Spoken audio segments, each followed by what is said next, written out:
Vamos começar. Vamos começar o nosso estudo? Pedir para o nosso irmão Diácono Valnei, baiano. Não, mas antes eu quero pedir... Eu não. Ah, você sim, ué. Peraí, deixa eu pedir um... Ele quer fazer um pedido. Pedido de oração. Então faz um pedido, Valnei. Eu deixo você fazer falar, um pedido. Para toda a igreja, esteja orando por uma irmã minha chamada Valdira. Valdira. Ela está em Barreto, no Hospital do Câncer. Não. E ela veio fazer a última consulta dela agora, Sei. sexta-feira. O médico descobriu outro câncer no seio dela. Nossa, Deus. Ela já tirou o do lado esquerdo. E ela agora descobriu no lado direito. E o grau de perigo dele é de 0 a 5. E o grau dele é 0,4. Não. E o médico, ela está muito assim, abalada. Minha irmã ligou, pedindo oração, a gente está orando. E ela é de Rondônia, veio fazer a última revisão do outro, e acabou que agora já descobriu que está no outro seio, e ele está ramificando, pastor. Certo. Entendeu? Então eu quero que os irmãos estejam orando, lembrando dela, é Dira o nome dela. Valdira. Valdira. Esteja lembrando da Valdira. Então, tá, nós vamos orar então para iniciar, vamos orar pela Valdira, vamos orar também pelo filho da tia Neide, graças a Deus as notícias são boas, né, que ele melhorou, né, graças a Deus por isso, vamos orar pela Guinha também, apesar dela ter melhorado hoje, mas vamos orar por ela também, né, vamos colocar essas vidas nas mãos do Senhor e tantos outros, né, no Brasil e no mundo que têm sofrido nesses dias difíceis, né? Não tem sido dias fáceis, tem sido dias muito complicados. Vou pedir a nossa irmã Laci, está escutando, Laci? Vou pedir a nossa irmã Laci que ore ao Senhor. Vamos orar. Pai, nós estamos diante de Ti neste momento, buscando a Tua direção, Pai, para as nossas vidas. Sabemos, ó Pai, tantas pessoas enfermas. Te pedimos, ó Deus, que a Tua misericórdia esteja sendo renovada através destas vidas, ó Deus. Que o Senhor esteja curando, se for da Tua vontade. E também, ó Deus, esteja fofando o leito das pessoas da enfermidade. Ó Deus, nós te buscamos, porque nós cremos em Ti. Sabemos, ó Deus, que o Senhor pode todas as coisas. Por isso nós temos colocado diante de Ti e vimos Te pedir, ó Deus, que o Senhor esteja consolando os corações, orientando, Deus, os médicos que estão tratando dessas pessoas. E Te agradecendo também, ó Deus, pela melhora de muitos que já podemos ficar sabendo agora. Deus, que o Senhor esteja conduzindo o Teu servo, pastor, na direção deste estudo, falando aos nossos corações, ó Deus, para que possamos cada dia mais estar na Tua presença com nossos corações agradecidos, porque nós cremos, ó Deus, em Ti, e por isso, ó Deus, nós nos colocamos diante de Ti, pedindo, ó Deus, que o Senhor esteja nos ajudando a entender a Tua mensagem, e principalmente, ó Deus, que esta noite seja uma noite agradável, Deus, para todos aqueles que estão ouvindo através da internet. Só Deus, guardar nossos corações, escondendo as Tuas palavras em nossos corações para não pecarmos contra Ti. Ajuda-nos, ó Pai, em nome de Jesus. Amém. Amém. Vamos abrir nossas Bíblias. No Evangelho de Mateus, capítulo 25.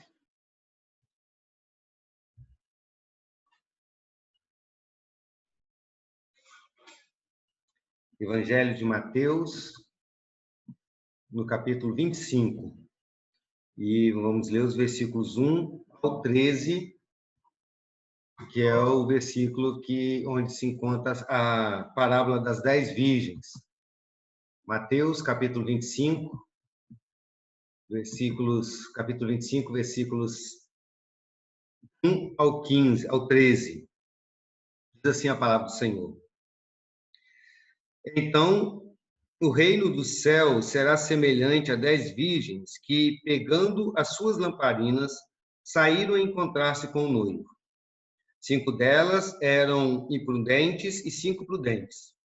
As imprudentes, ao pegar as suas lamparinas, não levaram óleo consigo, mas as prudentes, além das lamparinas, levaram óleo nas vasilhas. E como o noivo estava demorando, todas ficaram sonolentas e adormeceram.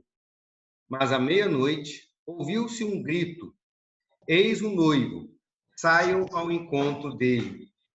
Então todas aquelas virgens se levantaram e prepararam as suas lâmpadas.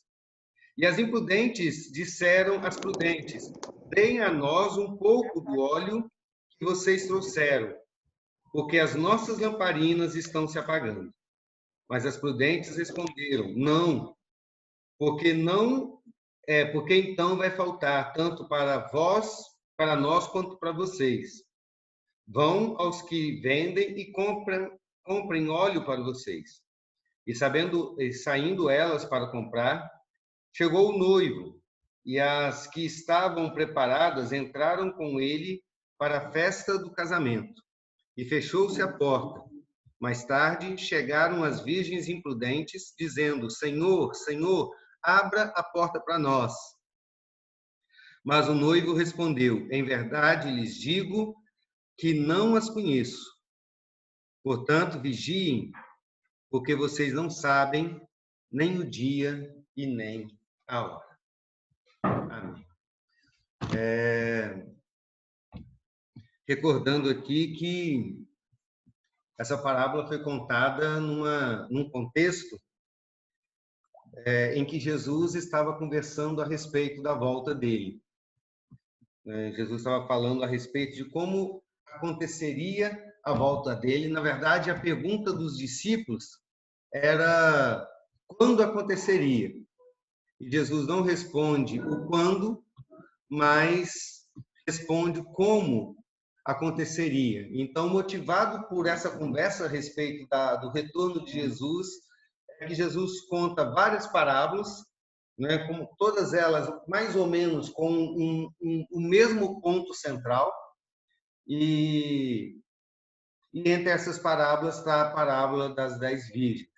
E antes da gente continuar, porque na semana passada nós conversamos apenas sobre o retorno de Jesus, né, qual o significado disso, nós vimos vários pontos revelados pelo próprio Cristo a respeito do seu retorno, que será um retorno visível, que será em glória, que será no mesmo corpo que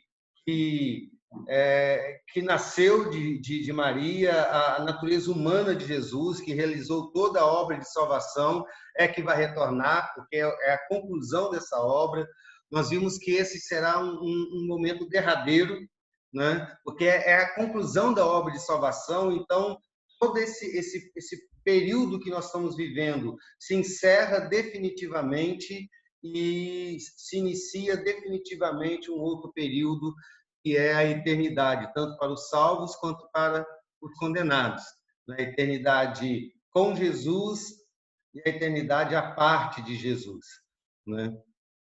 Foi até aí que nós vimos na semana passada. Nós vamos orar e depois nós vamos continuar da onde paramos. Vamos orar mais uma vez. Pai, muito obrigado porque o Senhor nos deu boas notícias hoje, com a melhora da Aguinha, a melhora do filho da nossa irmã Neide. Muito obrigado que o Senhor tem cuidado do seu povo. Muito obrigado porque o Senhor tem visitado a tua igreja, e como o Senhor mesmo nos prometeu que as orações seriam um meio, ó Pai, para que pudéssemos entrar em comunhão contigo em Cristo Jesus, e o Senhor ouviria as nossas orações e o Senhor atenderia conforme a tua vontade. E mais uma vez testificamos, ó Pai, que de fato isso é verdade, e o Senhor tem atendido a oração do teu povo. É por isso que também clamamos pela irmã do teu servo, ó Pai, Diácono Valnei. O quadro, de fato, é complicado, nós sabemos disso, os médicos já passaram essa informação, Mas sabemos que para o Senhor não há impossíveis, para o Senhor, ó Pai, basta a tua vontade e tudo aquilo que tu queres, o Senhor faz. Então, ó Pai, acima de tudo, ó Pai, primeiro nós clamamos pela cura dela, porque cremos que o Senhor é poderoso para realizar essa obra e esta é o nosso querer. Mas, acima de tudo, oramos pela vontade do Senhor. E que, independente do que aconteça, a vida dela esteja em tuas mãos. Porque, estando em tuas mãos, ó Pai, o melhor da tua vontade se concretizará na vida dela, independente quer viva ou não. Então, Pai, visite a tua serva com poder e graça. Não apenas ela, toda a sua família, todos os seus familiares, ó Pai, todos que sofrem com ela por mais essa etapa na sua batalha pela vida. Que o Senhor possa confortar, consolar e fortalecer a cada um em nome do Senhor Jesus. Pedimos por toda a nossa nação, ó Deus, esses dias difíceis que temos vivido, não apenas pelo nosso país, mas por todas as nações, todos os países do mundo. Ó Pai, que o Senhor venha visitar, ó Deus, cada um, e em especial que o Senhor venha abençoar os cientistas, para que sejam instrumentos do Senhor para trazer cura aos povos. Ó Deus, que haja não apenas conhecimento científico, mas também vontade política. E principalmente, ó Pai, que haja consciência dos países mais ricos para ajudar, ó Pai, os países mais pobres, aqueles que sequer têm condições, ó Deus, de comprar essas vacinas. Que possa haver, ó Pai, um mover humanitário para que essa vacina possa chegar a todos, em todos os cantos deste planeta. Ó Pai, abençoa-nos também no nosso estudo, nós pedimos agora, em nome de Jesus Cristo. Amém. Amém. Então, voltando a tudo aquilo que a gente viu até aqui, certamente os irmãos perceberam que Jesus, propositalmente, ele criou um clima de expectativa, não só nessa parábola, mas em tudo que ele está falando desde o capítulo 24. Não é? Porque, num momento, ele diz, ninguém sabe a hora que eu vou voltar. Ele diz isso no capítulo 24, versículos 36, 42, 44, 50, e depois no capítulo 25, versículo 13.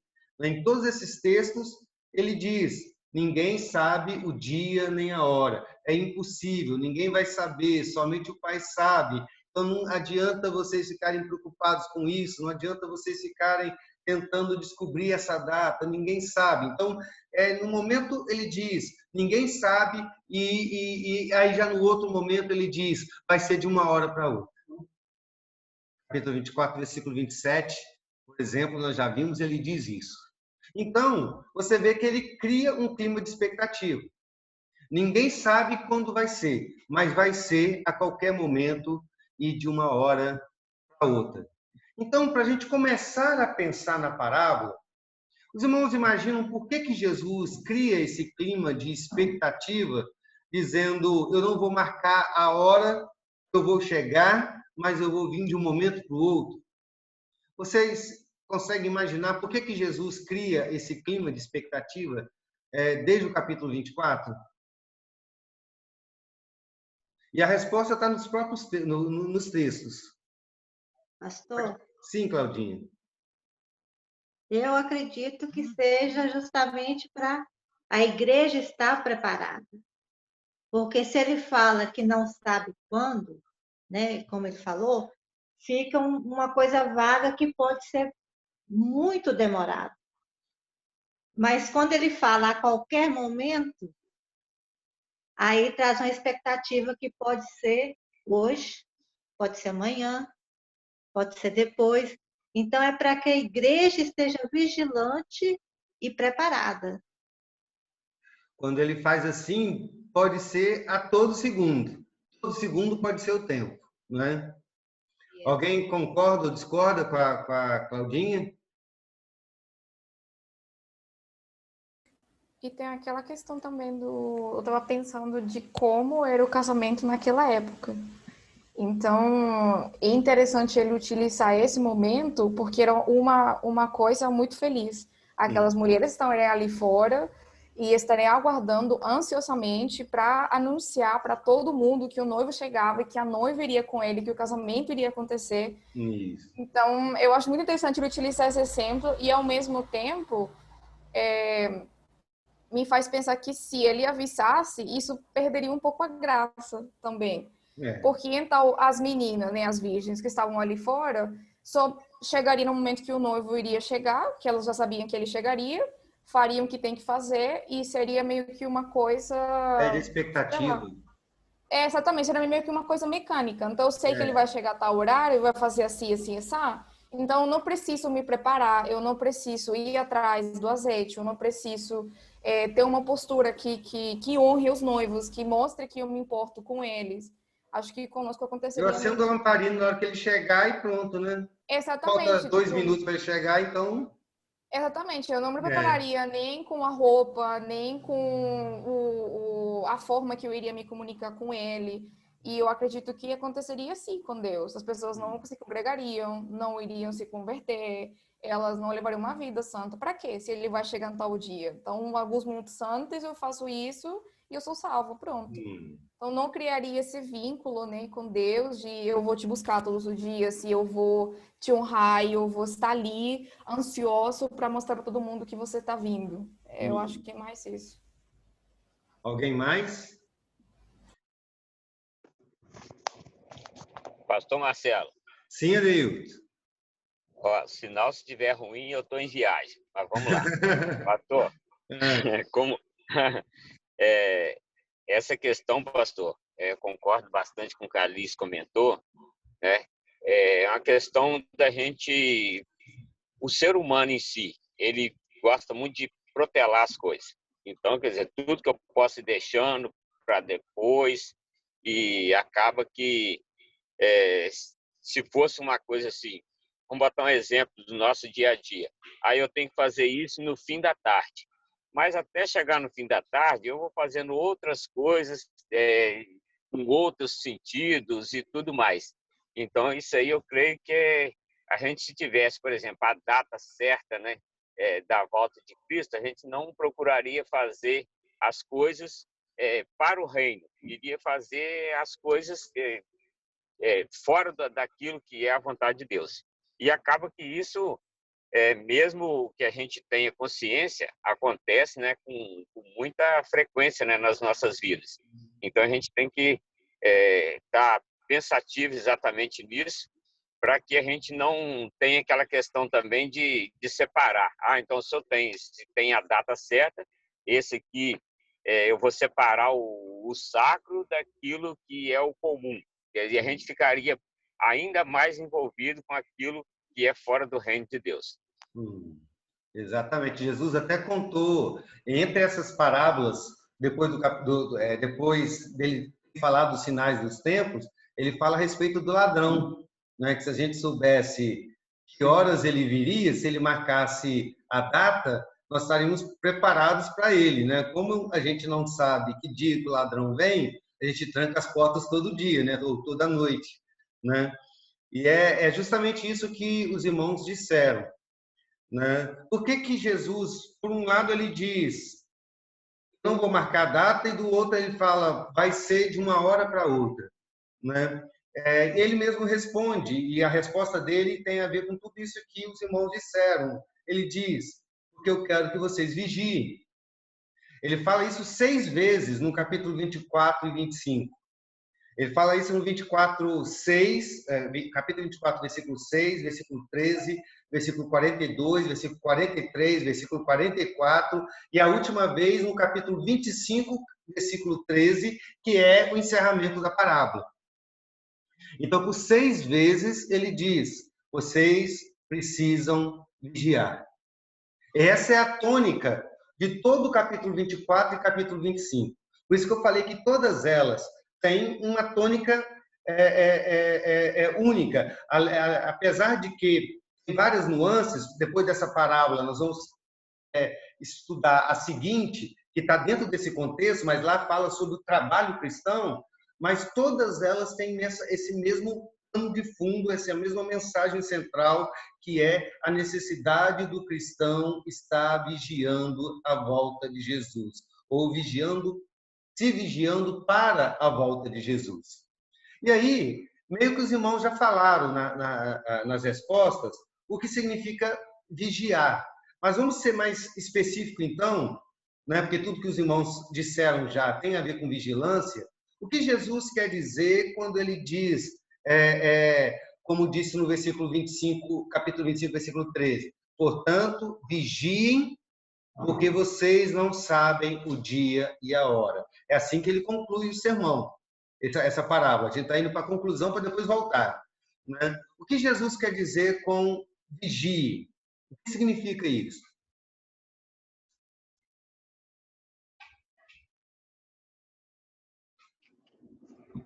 Pastor, novamente, no tempo de tiro de guerra, a gente tinha lá chamado Corpo da Guarda, e nada mais é do que vigiar, né, todo ali o quartel, vamos chamar assim. Então, a pessoa, a partir do momento que ele chegou no posto de vigília, ele não pode pestanejar, vamos dizer, e nem parar para nada. Não pode nem parar para, deu vontade de tomar água, vou ali tomar água. Deu vontade no banheiro, não. O tempo dele ali é a todo momento. E acaba que a gente, às vezes, né, isso aqui é só uma coisinha aqui, não vai ter problema. Então, quer dizer, naquele segundo, naquela fração de segundo ali que ele tirou a atenção, ele pode ser pego de surpresa, né, por aquele que quer, no caso, no exemplo que eu estou citando, às vezes quer invadir o quartel e, num minuto de descuido, ele vai invadir e vai tomar aquele quartel. Então, eu creio que a nossa vida também é assim. E depois que, às vezes, a gente faz aquela paradinha para tomar água, aí você pensa, nossa, por que eu parei para tomar água? Não podia ter parado, porque nesse momento acabou que eu dei uma oportunidade para que coisas acontecessem. Então, eu creio que vigiar é isso aí. Não tem descanso. Se está no período, é o tempo todo, sem parar um momento sequer. É interessante o exemplo que você deu, Adeilton, porque no original, no grego, a raiz da palavra, ela traz a ideia de um sentinela, né? Que é a mesma coisa aí como que que você falou? Montar guarda, não? Corpo da guarda. Corpo da guarda, né? Corpo da guarda é toda aquela estrutura que é feita no quartel, vamos dizer, que aí vai local, ponto de vigilância, quem está vigilando, está vigiando, quem faz parte da equipe daquele dia. Então, esse conjunto todo é chamado Corpo da Guarda. Isso. E então, esse exemplo vai dentro da raiz da palavra no grego, que é essa ideia de você estar vigilante o tempo todo. É o que o sentinela fazia em cima da muralha da cidade, né, vigiando para que nenhum adversário pudesse chegar, porque ele teria que avisar bem antes, né? E poderia acontecer num momento de cochilo, no momento em que ele diz, não, está tudo tranquilo, não vai dar problema nenhum, olha, eu estou olhando no horizonte, não tem inimigo algum, eu só vou dar um pulinho ali, tomar uma água, ir ao banheiro, daqui a pouco eu volto, esse segundo pode ser fatal. Essa palavra também era usada para a situação do carcereiro, né, que tinha que ficar vigiando o tempo todo aqueles que estavam sob o seu cuidado, né? E então a ideia é ficar alerta o tempo todo, atento, não tirar o olho, né? Essa é a ideia básica e a ideia bíblica, né? Significa também guardar, proteger, prevenir, se preparar. Então, tem essa ideia, tanto de estar atento, e porque você está atento, você está guardando, está protegendo, está prevenindo, está preparando. Então, no contexto da parábola, quando Jesus está falando sobre a volta dele, que você não sabe quando é, mas sabe que vai ser de um momento para outro, vai ser sem anúncio, não vai dar tempo de você se preparar quando ele chegar, porque vai ser um piscar de olhos, né? Então, nesse contexto, vigiar significa estar atento à volta de Jesus. Viver a vida com o olho na eternidade. Como se você estivesse olhando para o horizonte o tempo todo. Olhando para Cristo o tempo todo, esperando que ele chegue. Né? Você não sabe que horas ele vai chegar, então ele pode chegar o tempo todo, a qualquer momento. É observar a cada segundo da sua vida as verdades espirituais que Deus te deu, os princípios cristãos, né?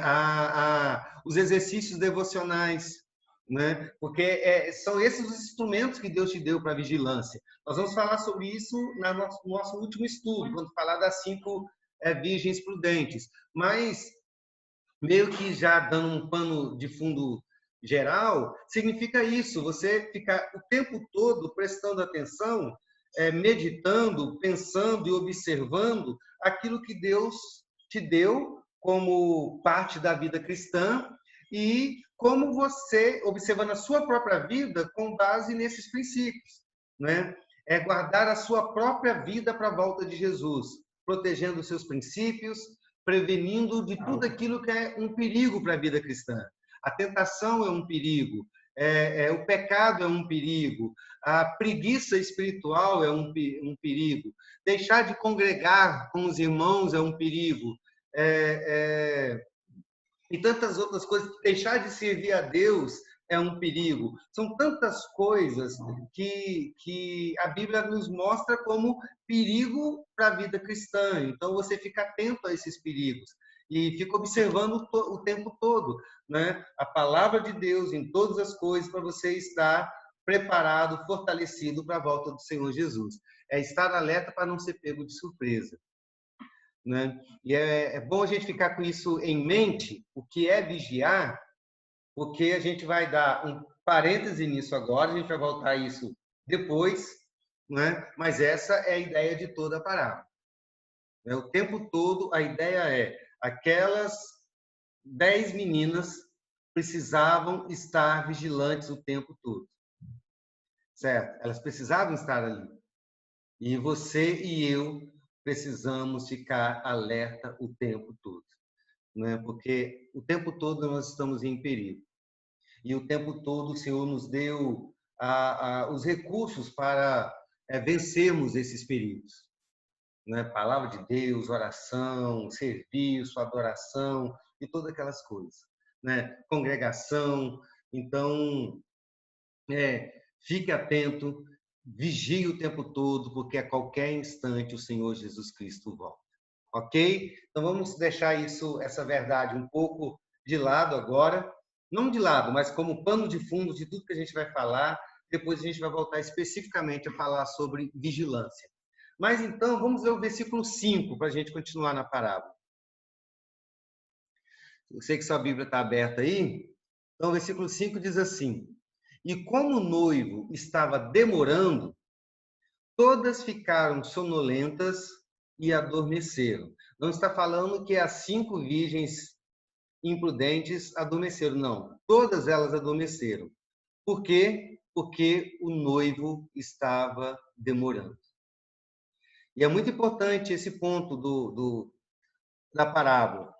Porque quando a gente fala vigiar e orar, né? Vigie, porque você não sabe o tempo e a hora. Quando a gente está estudando a respeito disso, quando a gente ouve isso num sermão, quando a gente canta aquele hino do Inário que diz isso, né? Vigiar e orar e vem de manhã, né? Aquela coisa toda, tudo parece que funciona perfeito, né? Vamos vigiar, porque a gente não sabe quando Jesus vem. Mas, na prática, a coisa não funciona tão redondinha assim. E Jesus não esconde isso. Ele deixa isso muito claro na parábola.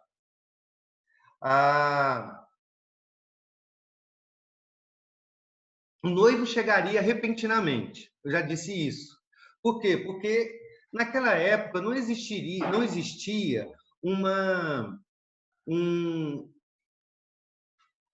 um sistema de tempo ou instrumentos para marcar o tempo com precisão como nós temos hoje. principalmente de dia.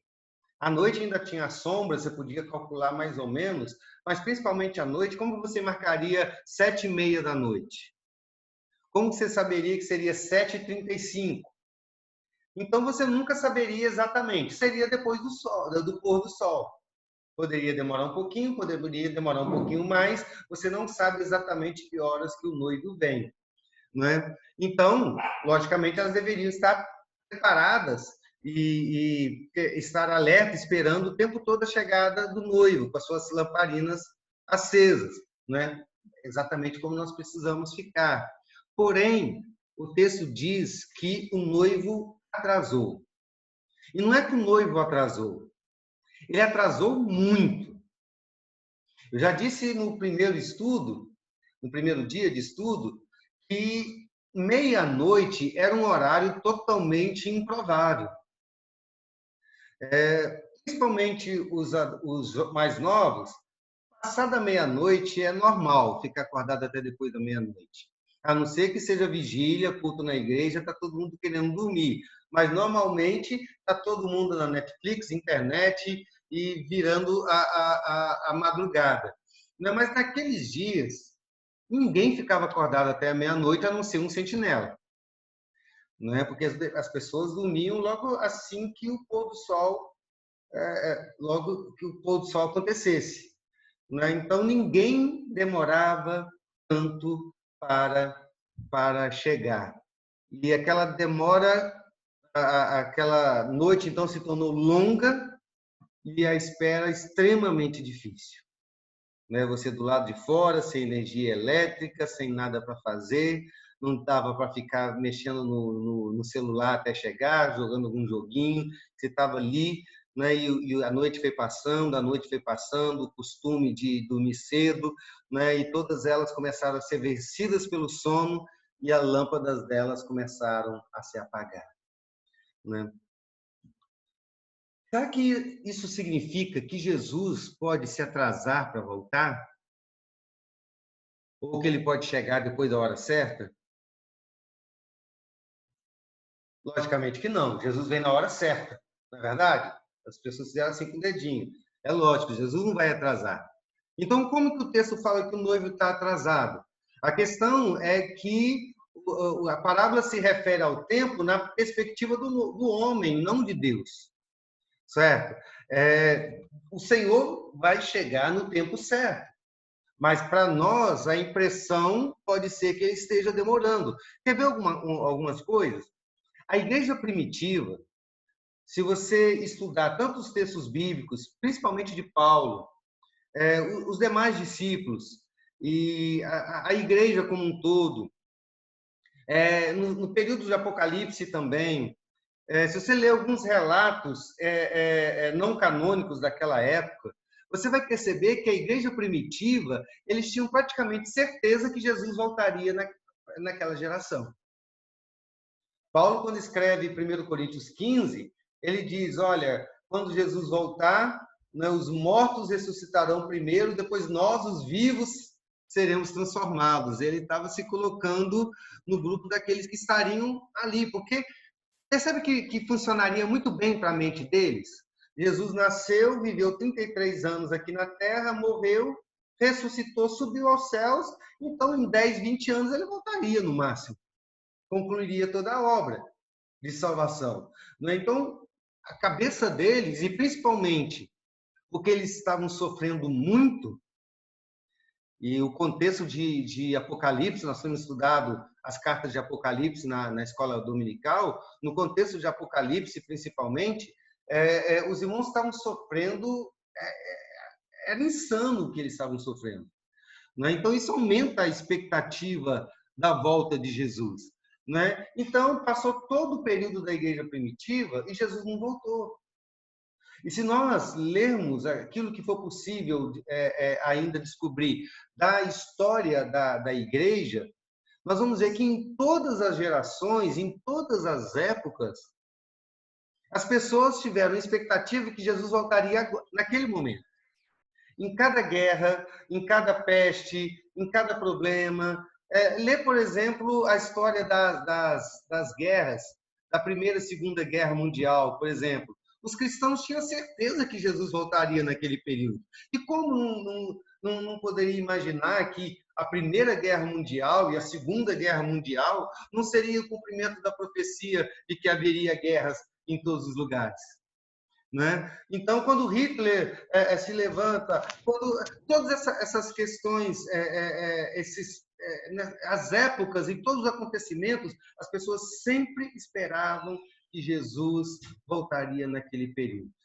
Por exemplo, eu acho e eu espero que Jesus venha antes de eu morrer. Eu tenho certeza que ele vem antes de eu morrer. E eu acredito que você talvez tenha essa certeza. Por quê? Na verdade, a gente tem essa expectativa que ele venha, não certeza de que eu estou marcando a volta dele. É porque a gente tem essa expectativa de que nós estaremos vivos e olharemos para o céu e veremos o sinal da vinda do Cordeiro, e Jesus Cristo vem em poder e glória. Vai ser maravilhoso. Então, a gente sempre espera que vai acontecer agora. Né? Mas o tempo vai passando e Jesus não vem. Né? E não é fácil esperar. Não é fácil. E por que não é fácil esperar? Não é fácil esperar por vários motivos. Primeiro, não é fácil esperar porque, assim como nos dias de Jesus, não tanto assim, mas a vida não está fácil para ninguém. E principalmente quando a gente está sofrendo, o anseio que é no coração de todo cristão de verdade é: Maranata, vem Senhor Jesus. Sabe? Venha para acabar com tanta dor, venha para acabar com tanto sofrimento, venha porque a vida está difícil. Quantas vezes você já não ansiou que Jesus chegasse porque disse: Senhor, eu não estou suportando mais essa vida. Quando a gente está sofrendo muito, a espera se torna ainda mais difícil. Quando a gente está sofrendo por ser cristão, sabe? A espera se torna mais difícil. A própria expectativa faz com que a demora, a espera fique mais longa. As tentações, não é, que já estão presentes, né? Essa tensão de ter que ficar vigiando o tempo todo, porque a gente não sabe quando Jesus vem e provavelmente ele vai demorar, e aí você fica esperando, esperando, esperando. E como a Deilton falou da tentação que o sentinela tem de: eu preciso ir ao banheiro, preciso tomar água, estou com sono, né? Assim como aconteceu com aquelas meninas, né? Acontece com a gente também, porque a dona Neuza está esperando um pouquinho mais tempo do que eu, a dona Marlene também, mas eu já estou esperando a volta do Senhor Jesus há 52 anos. E a dona Marlene é uns 53, 54. A dona Neuza é uns 57 anos, né, dona Neuza? Né? Um pouquinho mais só. Né? Então já tem um tempinho que a gente está esperando a volta do Senhor Jesus. E a gente fica vigiando, vigiando, vigiando, vigiando, e ele não vem. E enquanto a gente fica vigiando e lutando e batalhando, aí vem as tentações. A carne, o mundo, o diabo. Por que eu não posso aproveitar a vida só um pouquinho? Não é assim que acontece? Por que eu não posso dormir só um pouquinho? Por que eu não posso passar um tempo sem ler a Bíblia, sem orar?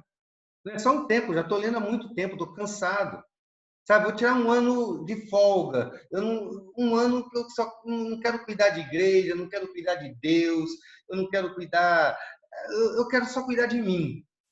Sabe? Porque eu mereço. Eu já ouvi isso de muito crente. Eu mereço um ano de descanso. Descanso de quê? Você vai parar de trabalhar? Não, descanso do Senhor, né? Na verdade. Esse ano eu não quero trabalhar na igreja, esse ano eu não quero servir ao meu Deus, esse ano eu quero ficar tranquilo, porque eu estou cansado demais, eu preciso descansar. Então, o que aconteceu com essas meninas, na verdade, queridos, é natural. A gente vai ficando cansado de tanto esperar. A gente vai ficando sonolento, né? Nos desligamos da nossa vigília. Né? E o que vai acontecendo? Como aconteceu com aquelas meninas, a chama do nosso cristianismo vai se apagando. Quantas vezes isso aconteceu com você? Pensa aí um pouquinho. Pode ser que esteja acontecendo com você agora, né? Pode ser que você olhe para trás e perceba momentos em que você estava muito mais vigilante. Sua mente estava o tempo todo focado no Senhor, nos princípios dele, e você estava vivendo um momento de intimidade, de comunhão com ele, muito mais intenso, orando o tempo todo, adorando o tempo todo, e você estava trabalhando ligado no Senhor, você estava cuidando da sua família, você estava se divertindo, e o tempo todo você em comunhão com ele, e qualquer coisa que acontecia, a palavra de Deus vinha na sua mente, porque você estava estudando e meditando na palavra o tempo todo, você estava experimentando frutos da vida cristã, né? Frutos do Espírito, você estava vendo Deus agindo através de você, e pessoas estavam sendo edificadas, aconselhadas, exortadas, pessoas estavam se convertendo através do seu ministério, tudo isso estava te fortalecendo, e a sua intimidade com Deus estava uau! Né? E depois a coisa foi esfriando. Porque ficar em estado de vigilância o tempo todo é muito por um ser humano. No finalzinho, no último ponto do nosso estudo, quando falarmos das 5 virgens prudentes, nós vamos ver a obra do Senhor ali na vida delas, porque ninguém consegue ficar vigilante o tempo todo. Nós somos humanos, falhos, fracos, e a nossa tendência é vigiar, desanimar, melhor dizendo, desanimar da nossa vigília. O tempo vai passando e a gente vai desanimando. Não sei se isso aconteceu com você, provavelmente sim, porque isto é o que é mais comum acontecer. Isso acontece com muita frequência. Né? Pastor? Sim. Eu estava lembrando que antes de eu me converter, eu tinha muita dúvida de acreditar nisso como sendo a verdade, porque Isso que é na tudo volta de Jesus? no caso que o cristianismo era a religião verdadeira e que de fato Jesus tinha morrido, tinha ressuscitado, toda essa questão. Porque eu vim de uma família muito católica. Então toda a minha criação foi muito católica. E aí tudo que eu escutava, muitas coisas sobre isso da volta de Jesus, tudo mais, e muitas pessoas falando que tinha demorado demais, que isso era mentira, porque se fosse verdade já teria acontecido. Que é questão das doenças, o que sempre falam, né? Por que Deus permite, sofrimento e tudo mais. Então, uma das coisas que eu mais colocava na minha cabeça era que eu achava muito difícil de acreditar nisso, porque eu sabia que provavelmente não aconteceria tão rápido. E que eu poderia morrer e nada do que eu acreditava poderia ter acontecido. Então, eu tinha medo de que as pessoas me confrontassem e eu não tivesse argumentos para falar, eu acredito que eu sei que eu vou morrer sem ver isso. Era uma das coisas que mais me gerava preocupação. E que muitas pessoas que eu conhecia, né, também ficavam se perguntando isso. Tipo, eu acreditei até certo ponto, mas demorou demais, acho que é mentira. Eu vou para outra religião, ou eu vou acreditar no outro Deus que parece ser mais real.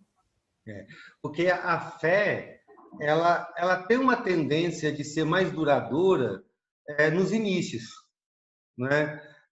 Quando você se converte ou quando acontece alguma coisa tipo um livramento de Deus e você viu ali a mão de Deus te livrando de um acidente, te livrando de um problema muito sério, não é? A tendência natural do ser humano é que aquele tempo você se enche não só de paixão, mas você enche de fé mesmo. Nossa, Deus é grande, Deus é poderoso. Mas quando o tempo vai passando e aquelas coisas não vão acontecendo com a mesma rotina, porque você não se converte todo dia, né? Os livramentos, se você não vê, apesar do Senhor nos livrar a todo instante, mas não é todo dia que acontece grandes milagres e grandes livramentos na sua vida, e aquela coisa vai ficando para trás, vai ficando para trás, vai ficando no passado, e o que está acontecendo no presente? O que está acontecendo no presente é tanto ou sofrimento ou tentação, e muitas oportunidades de pecado, né? E aí a tendência é que a gente vá esfriando, esfriando, esfriando. Você estava falando sobre isso, eu lembrei, a Andressa conta quando eu e ela começamos a namorar, aí o pai dela não era cristão na época, aí ele disse assim para ela: olha, minha filha, você pode até namorar com aquele menino, é um bom menino, mas olha, ele é menino de igreja.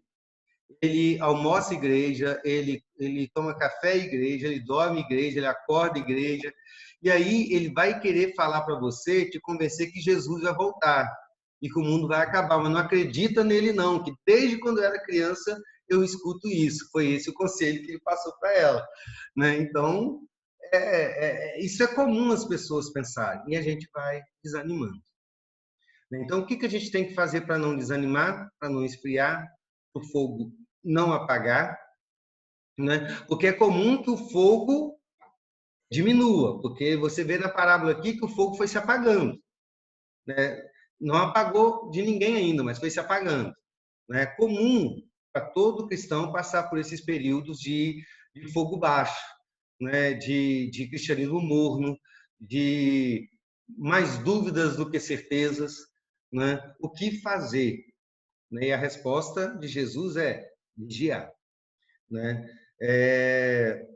Então, vamos olhar para as 10 virgens. Na verdade, nós vamos começar com 5 delas. Versículos 7 a 9 diz assim: Então todas aquelas virgens se levantaram e prepararam suas lamparinas. E as imprudentes disseram às prudentes: deem a nós um pouco de óleo que vocês trouxeram, porque as nossas lamparinas estão se apagando. Mas as prudentes responderam: não, porque então vai faltar tanto para nós como para vocês. Vão aos que vendem e comprem óleo para vocês. Então, esse texto fala de 5 madrinhas imprudentes. A palavra no grego pode ser traduzida tanto como imprudente, como também como estúpidas. Imprudente fala a respeito de falta de cuidado. Estúpida fala de falta de inteligência. E aí você pode me perguntar, pastor, qual é a melhor tradução? Descuidada ou burra? Sem inteligência. E, por um lado, as duas respostas, as duas traduções se encaixam aqui. Porque elas foram imprudentes, né, foram descuidadas, e, ao mesmo tempo, foram burras também. Foram estúpidas. Porque deveriam ter um pingo de inteligência para saber como preparar todas as coisas para a chegada do noivo. Porém, queridos, nenhuma das duas respostas ou traduções representa o significado espiritual dessas mulheres nessas parábolas, ou nesta parábola. Né? E para a gente pensar um pouquinho a respeito do significado espiritual dessas duas mulheres, ou dessas 5 mulheres, e para a gente entender de fato que tanto estúpida quanto imprudente não embarca totalmente o significado, eu quero fazer algumas perguntas. Porém, eu vou fazer essas perguntas somente semana que vem, porque somente semana que vem eu vou falar das 5, porque vai ser um assunto para muito tempo, essas 5 mulheres, né? Então, não vai dar tempo da gente ver, porque falta apenas, eu ia falar que falta 1 minuto e já acabou o tempo, né? O que significam essas mulheres? Só levantando algumas questões aqui, essas mulheres representam cristãos, eu não quero que ninguém responda agora, eu quero que todo mundo pense para a semana que vem, certo? Significam cristãos que deixaram de vigiar e perderam a salvação, significa pessoas que nunca foram cristãs, não é? O que significa isso? Não é? Por que o noivo não aceitou elas de volta, depois de tanto esforço de conseguir azeite à meia-noite? Quem é que vende azeite à meia-noite? Num tempo em que não tinha shopping center, loja 24 horas, estava todo mundo dormindo há muitas horas. né? Mas tudo isso é questão para a semana que vem. Então, semana que vem a gente vai falar sobre as 5 virgens imprudentes, e na outra semana, se Deus quiser, nós vamos falar sobre as 5 prudentes, e aí espero a gente encerrar essa parábola. Ok?